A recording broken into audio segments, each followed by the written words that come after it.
This is our science period. We are in chapter number 1, Nutrition in Plants. Today is the second part of the same chapter. Children, as you know, all the living organisms, they require energy, and this energy they get from the food. And this energy is utilized for the processes which are taking place within our body, such as growth, development, excretion, response to stimuli, etc.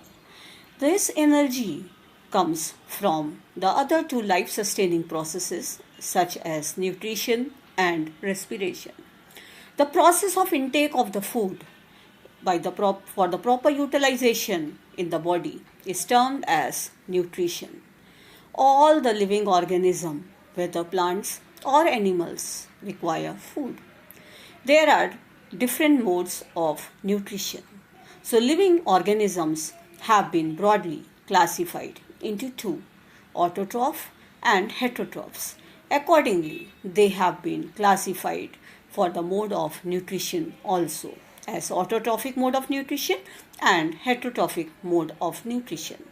So, the mode of nutrition in which organisms make their own food, either synthesize their own food by using inorganic materials such as carbon dioxide, water, and minerals, is called autotrophic nutrition. And the other one, the organism which cannot prepare their own food but depend on these autotrophic organisms for their food, are said to be heterotrophic mode of nutrition. So children, now we will start up with the process of photosynthesis to study how these autotrophs they prepare their food.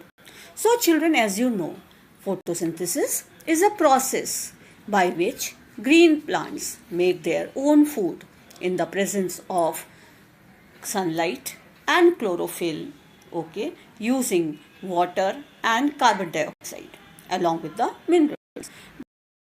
This you have been studying since your lower standard. So today we will be discussing how these plants they undergo the process of photosynthesis. But before going into detail, Bozo has a question in his mind, and the question is how water and mineral which is absorbed by the roots reaches the leaves. So for this the plant, it has got xylem and phloem, which are considered to be the vascular bundles. This xylem and phloem are vessel or tube shaped, and these tube shaped vessels they help these plants to carry the water and the mineral which is absorbed by the roots from the soil to the leaves, and from the leaf the food which is prepared by the leaf by the process of photosynthesis is transported to the other various parts of the plant. So we will be discussing now how it takes place. So leaves, which are the main factory of the plant, either the food factory of the plant or the kitchen house of the plant, they synthesize the food within the plant which occurs within the leaf. Therefore, all the raw material now reaches there. What is the raw material over here? Water and minerals which are present within the soil and are absorbed by the roots are transported to the leaves by the help of the xylem. Carbon dioxide which is there within the air is taken through the tiny pores which are present on the surface of the leaf, and these small pores are surrounded by the guard cells, and these pores are said to be stomata. So here you can see the structure of stomata, which is in two conditions, opened and closed. And here you can see how they appear on the leaf when they are in cluster, either when they are in together. So left side of the figure of stomata is an individual stomata, and the right side is that of the stomata together when they are seen under the microscope. Water and mineral are transported to the leaves by the vessels, as I said, which runs like the pipe throughout the root, the stem, the branches, and the leaves. They form a continuous path or the passage for the nutrients to the leaf. This is how the process of photosynthesis goes on within the plant.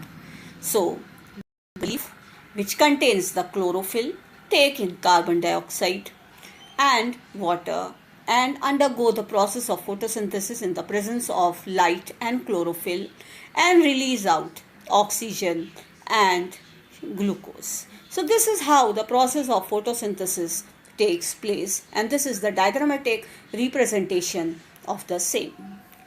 Photosynthesis, as we are talking of, so the leaves which have the green colored pigment called the chlorophyll helps these leaves to capture the energy of the sunlight. This energy is used to synthesize or else to prepare the food from the carbon dioxide and water. Since the synthesis of the food occurs in the presence of the sunlight, so it is said to be photosynthesis. Now, when we break up the word photosynthesis, is broken down into two words, photo and synthesis. Photo means light and synthesis means to combine.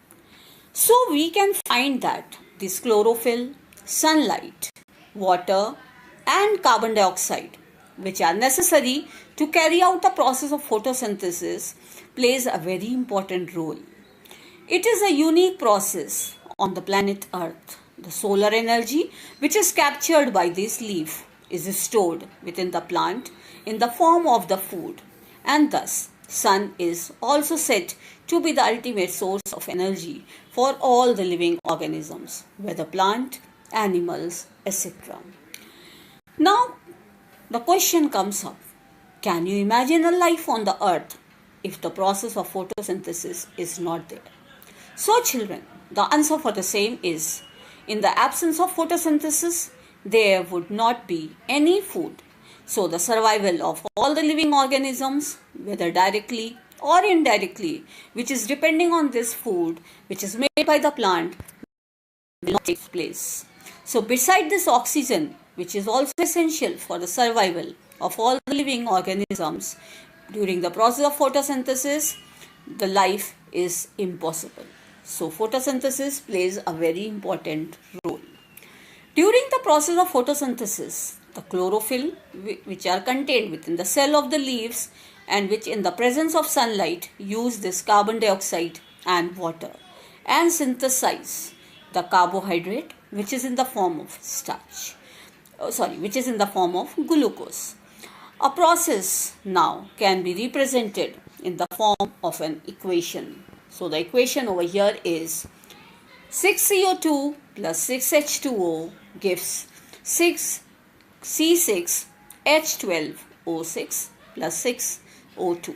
So here we have taken 6 molecules of carbon dioxide, 6 of water, which join together as a reactant to produce, either give out the product as your glucose, which is C6H12O6 and oxygen. So here the product is your glucose and oxygen and the reactant are carbon dioxide and water. So children, this is the equation for your process of photosynthesis. So during the process of photosynthesis, oxygen is released, carbon dioxide ultimately gets converted into the starch, and the presence of starch within the leaves now indicate that the photosynthesis process has occurred, and this starch is also a form of carbohydrate. Now Bozo has observed some plants which have different colors such as red, violet, brown and many more other colors. So now he is confused and he wants to know whether these leaves, which are in different colors, they carry out the process of photosynthesis or not. You can see these various colored leaves which you might have seen in corotan and many of the other ornamental plants. So here the question is whether these leaves undergo the process of photosynthesis or not. So this we will be studying tomorrow in our session. So for you children, today homework, either the home assignment questions are, what is photosynthesis? Second one, what are the factors which play a role during the process of photosynthesis? Third one, write down the equation for the process of photosynthesis. So a quick recap, today we have studied about the process of photosynthesis, how it takes place. So as I said, photosynthesis takes place in the presence of carbon dioxide and water releasing out oxygen and glucose. This oxygen which is released by this carbon dioxide which is released, which is taken in by the plant, is released by the animals, and the oxygen which is released by the plants is taken in by the animals, and thus this maintains the balance of oxygen and carbon dioxide within the nature. So I hope children till here, that means the process of photosynthesis is clear to one and all. Thanks and Sai Ram.